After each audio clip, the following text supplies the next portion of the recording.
Канал «Мы есть» представляет сказки у камина. Предлагаю запастись чаем с печеньками. Приятного прослушивания. Татьяна Веретинская. Несравненное синеоко и солнце. Сказка. В незапамятные времена в небольшом королевстве жила прекрасная принцесса. Она была в том возрасте, когда приданное к свадьбе почти готово. Постельное белье, скатерти и салфетки – все вышито королевскими гербами и замысловатыми вензелями. Сундуки наполнены редкими, дорогими мехами, драгоценными украшениями и всем, что может понадобиться девушке в замужестве. Звали принцессу Синеоко.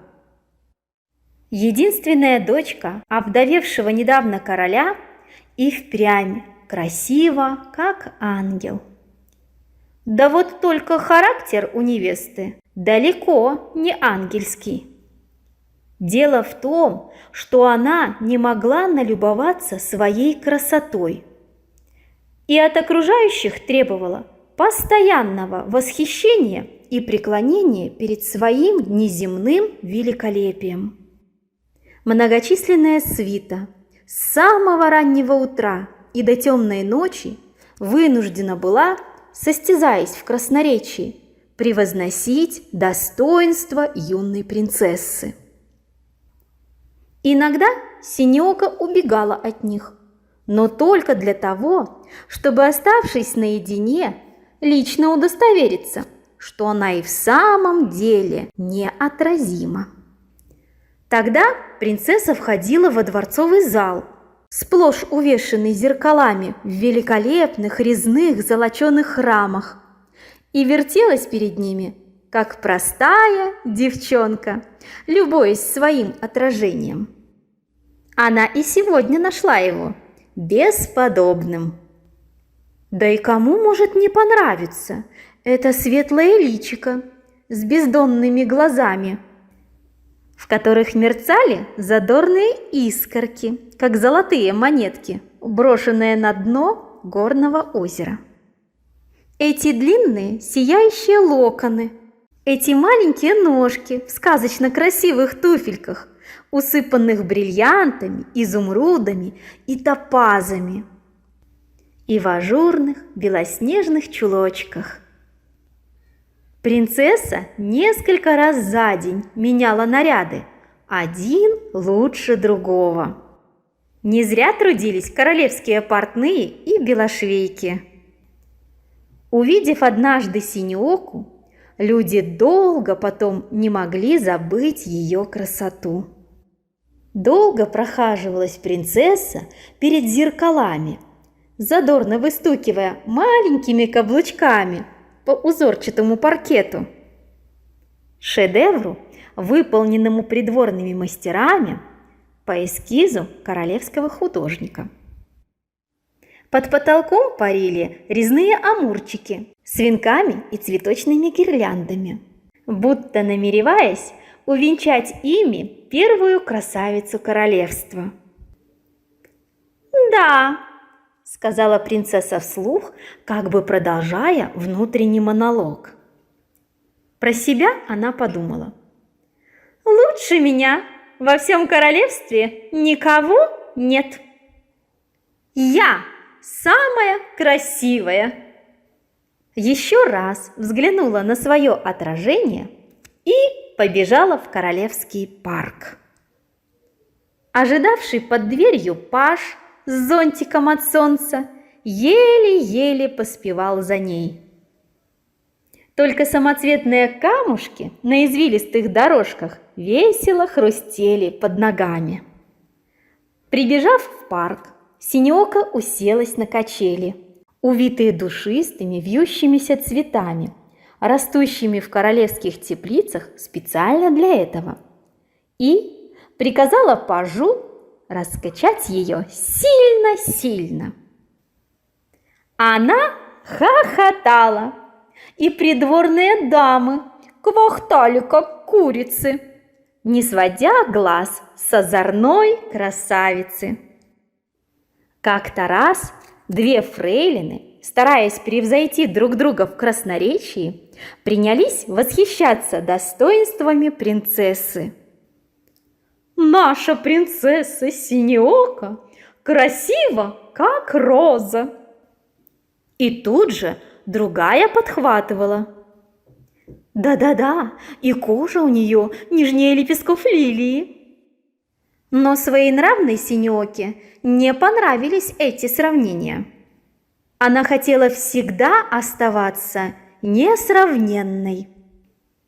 Затопав ногами, принцесса завизжала, оглушая перепуганную свиту. «Не смейте никогда сравнивать меня с какими-то там растениями! Я красивее всех этих роз и лилий, тюльпанов и орхидей!» И в слезах убежала во дворец жаловаться папе-королю, как обыкновенная капризная девчонка. Король очень любил свое единственное чадо, всячески баловал и потакал ей во всем. Он тут же вызвал министра и повелел издать указ, запрещающий кому бы то ни было сравнивать ее высочество с чем бы то ни было, и учредил ко всем ее титулам еще один – несравненное. Затем король созвал всех приближенных из свиты принцессы и повелел каждой даме и каждому пажу сочинить до утра стих или песню о неземном совершенстве его дочери и петь по очереди 3 раза в день до полного успокоения обиженной красавицы. Кроме того, на аудиенцию был доставлен самый мудрый волшебник королевства. И за закрытыми дверями, с глазу на глаз, они о чем-то долго совещались. Через несколько дней король в присутствии всего двора сообщил, что маг преподнес принцессе в вечное пользование эхо. Он поселил его в большом зеркальном зале, и оно в полном распоряжении ее высочества. Теперь Синеока в любое время дня и ночи, заходя сюда, спрашивала: «Так кто красивее, я или цветы?» И эхо трижды подтверждало: «Ты, ты, ты». Или спрашивала: «Я осталась красивой всегда?» И снова эхо, помолчав недолго, давало утвердительный ответ: «Да, да, да». После этого она еще чаще стала заходить в свой любимый зеркальный зал. Надо сказать, что принцесса просто ненавидела ночь. Ведь в это время суток все спят, и никто не видит ее красоты. А ей хотелось беспрестанно слушать дифирамбы и оды, восхваляющие ее неотразимую внешность. Вот однажды зовет кормилица Синеоку спать. «Ваше высочество, пора в постель, музыканты уже ждут, и придворный певец разучил новую колыбельную песню». «Нет, нет, нет, не хочу спать! Терпеть не могу эту ночь!» Упиралась, как всегда, принцесса. Но кормилица с одной стороны, няня с другой настойчиво повели сопротивляющуюся Синеоку в спальню. Только переодеваться ко сну она не пожелала. Уселась в свое любимое кресло и хлопнула в ладоши, приглашая музыкантов. Квартет почтительно поклонился. Певец снял шляпу с пером, выдернутым из хвоста черного страуса, и запел. Ночка звезды зажигает, уж луна стоит высоко, день куда-то улетает. Спи, принцесса синеока. Всем приказано ложиться, даже тем, кому не спится. Во дворце погасли свечи, эта ночь легла на плечи, и тебе пора в кроватку. Спи, принцесса, сладко, сладко. Певец старался петь монотонным голосом. Его задача – убаюкать неугомонную наследницу престола. Сами музыканты квартета, не в силах превозмочь дремоту, зевали и, улучив секунду, терли сонные глаза, не говоря уже о кормилице и няньке.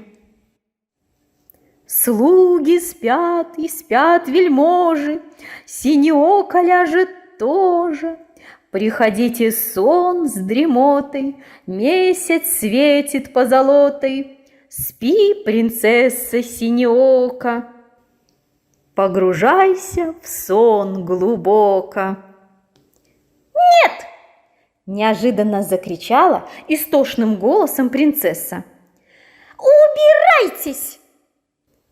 Чуть было не заснувшие под свою колыбельную музыканты, спотыкаясь, покидали спальню строптивой принцессы. Скрипач уронил смычок, нагнулся, чтобы его поднять, но упал на ковер и тут же заснул. Друзья быстро схватили спящее тело за ноги и подмышки и выволокли вон из спальни. Кормилица с нянькой встрепенулись и снова принялись уговаривать синеоку лечь в кровать, на прохладные атласные простыни, на шелковые подушки с белопенными кружевами. Но та и не собиралась ложиться, и надо сказать, что это происходило каждую ночь. «Позовите книгачея! Где книгачей? Пусть читает мне сказку!» Требовала этой ночью принцесса. А на завтра она звала придворного художника, желая еще раз взглянуть на свой очередной портрет, предназначенный для отправки ее заморскому жениху. Бедный король уже измучился, разыскивая композиторов для сочинения новых колыбельных песен, так как старые на принцессу уже не действовали. «Скорее бы отдать ее замуж, пусть муж с ней полуношничает», – вздыхал король. «Да, я забыла вам сообщить, у синеоки был жених, и скоро должна состояться их свадьба». Его королевство находилось на другом конце земли. Когда здесь буйствовало лето, в королевстве жениха свирепствовала зима.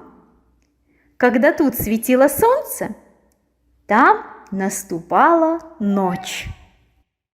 Принцесса зачастую и засыпала в кресле. Тогда няня и кормилица с большой предосторожностью, чтобы не вспугнуть чуткий сон, ее величество синеоку переодевали ко сну, облачали в ночную одежду. О, что это за белье!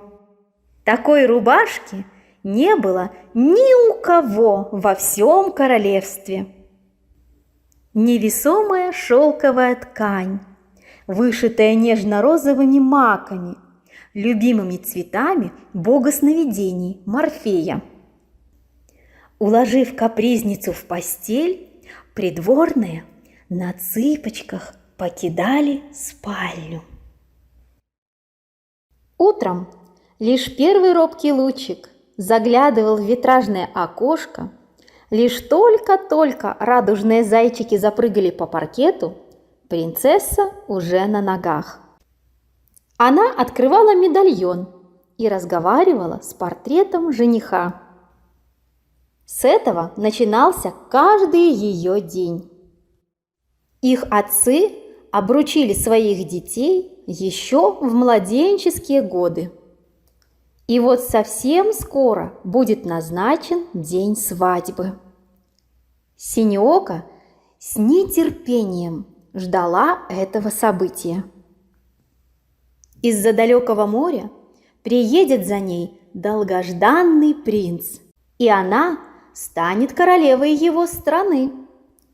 Уж тогда-то никто не посмеет укладывать ее спать.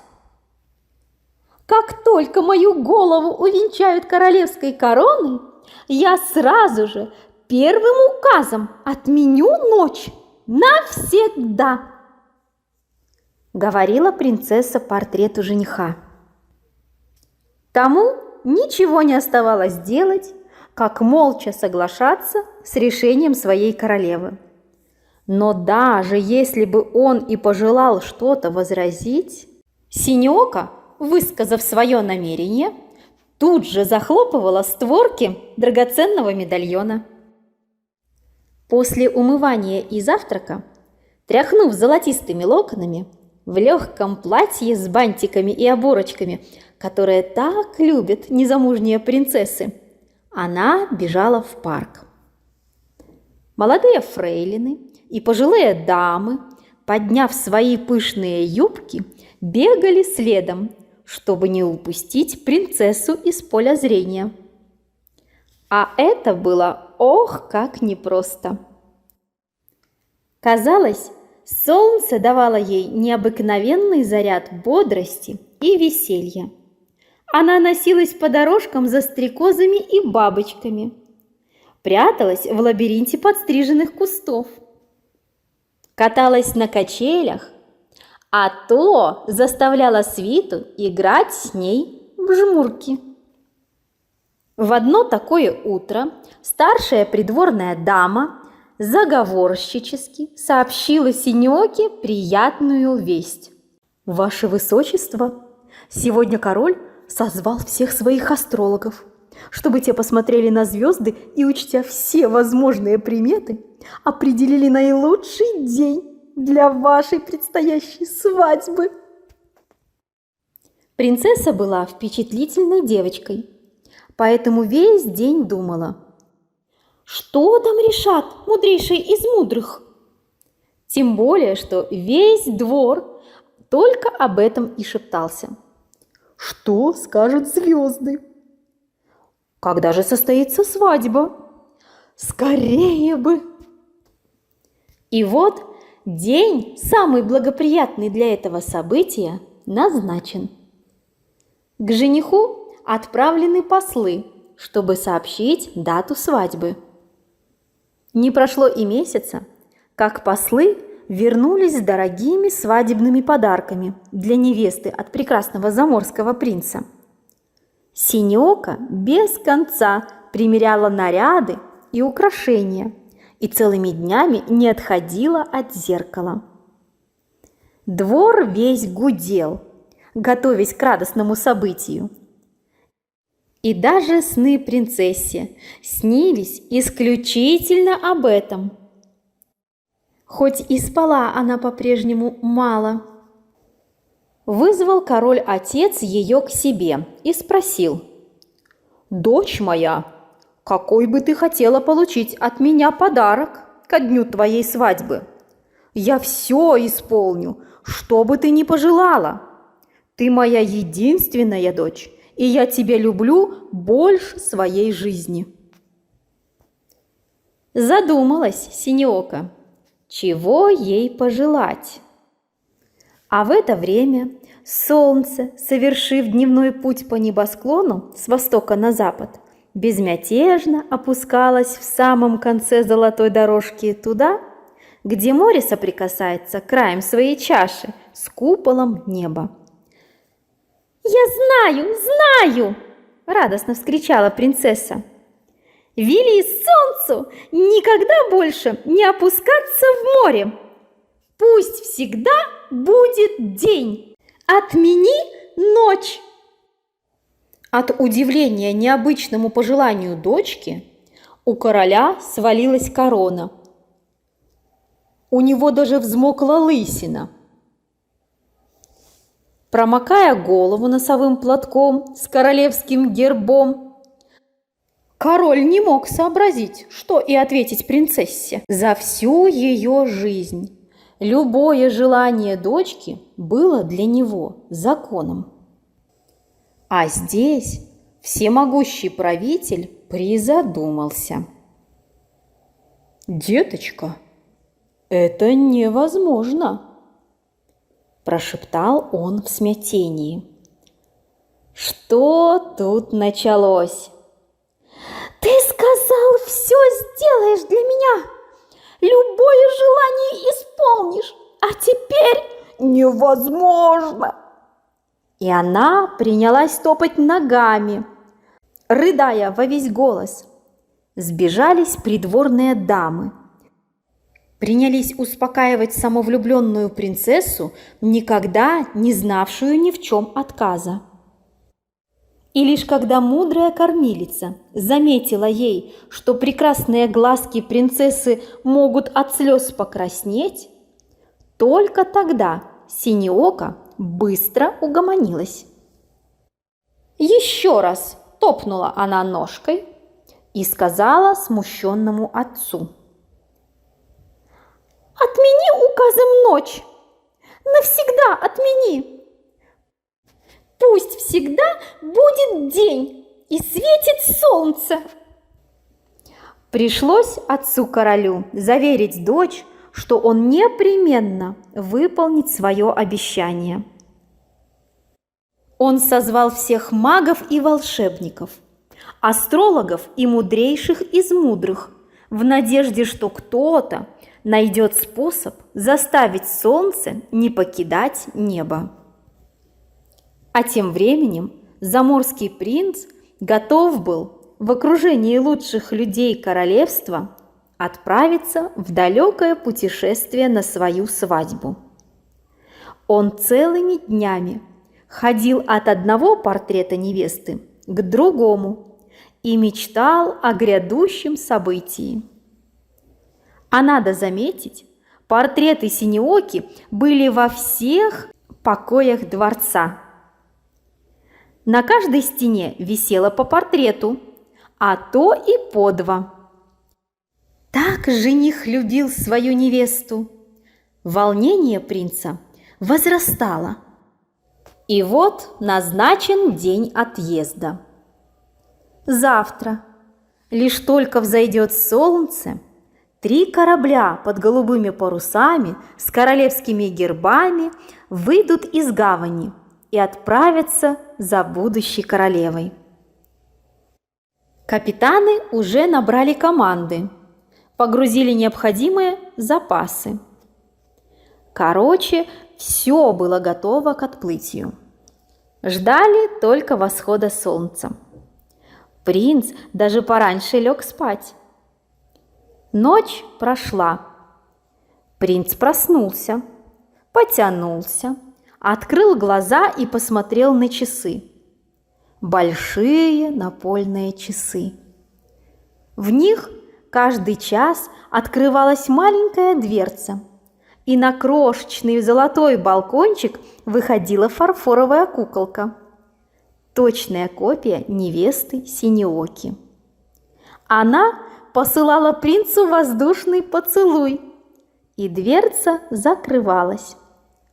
А ровно через час куколка появлялась снова, но уже в другом наряде. Принц вскочил, подбежал к окну и распахнул его. Отовсюду неслись голоса пробудившихся петухов, этих вечных певцов солнца. Они удивились, что светило еще не поднялось из-за горизонта. «А может, мы недостаточно громко кричали?» – подумали петухи. И они, не жалея своих голосов, орали и орали. Но напрасно. Солнце так и не взошло. Оно не взошло и на завтра, и через неделю. Плавание пришлось отложить до восхода солнца, потому что, как на грех, стрелки всех компасов, будто с ума сошли, вертелись как попало. К тому же с этого дня море было настолько неспокойным, что ни о каком плавании не могло быть и речи. Королевство накрыла долгая ночь. Постепенно петухи и другие птицы разучились петь, цветы увяли. Тогда королевские ученые изобрели искусственное освещение, а несчастный принц все ждал и ждал, когда же взойдет солнце и утихнет буря. Но оно больше никогда не освещало своими золотыми лучами землю его владений, пришедших в полное запустение. Принц страдал. Его рассудок не мог смириться с тем, что счастье, блеснув надеждой, погасло во мраке ночи. Через некоторое время он утратил всякий интерес к происходящему. Заперся в спальне и сидел, не сводя глаз со своих любимых часов, обещая невесте каждые 60 минут: «Я помчусь к тебе на всех парусах, лишь только взойдет солнце. Я полечу к тебе на крыльях любви, лишь только взойдет солнце». Прошло много лет. Принц так и состарился без любимой. Зубы и волосы выпали, и он умер от горя. Разноцветные солнечные зайчики пробрались через невесомую кисею полога над кроватью синеоки и смело расположились на подушке. Один, оранжевый, бесстрашно уселся принцессе прямо на лицо и защекотал глаза. Она в тот же миг пробудилась, села на постели. И тут принцесса вспомнила, какой страшный сон ей привиделся этой ночью. Будто из-за ее каприза все королевство жениха осталось без солнца. Как же она обрадовалась, что это оказался всего лишь сон. Прямо в ночной рубашке побежала она к королю. «Ваше Величество, мне приснилось такое гадкое, такое...» И она пересказала отцу весь этот странный-престранный сон. Король улыбнулся и погладил дочку по голове. «Что же тебе все-таки подарить к свадьбе?» – поинтересовался король. «Самое дорогое, что вы могли подарить, уже подарили. Это жизнь. Спасибо, спасибо. Я принимаю день и ночь, солнце и луну, и звезды, цветы и траву, песок и камни, лед и огонь, и все, что есть в этой прекрасной жизни». Тут до их слуха донеслись звуки труб королевских глашатаев, возвещавших о том, что на рейде появились корабли с голубыми парусами. Это благополучно прибыла флотилия жениха. Надо ли описывать, какой пышной и веселой была эта свадьба?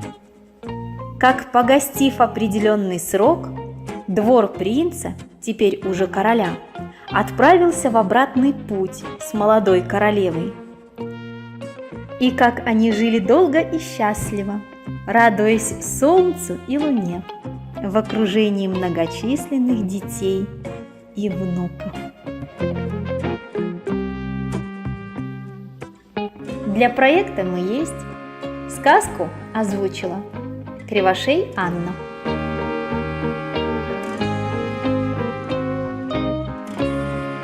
Звукорежиссер и специалист по монтажу Абазовик Леонид.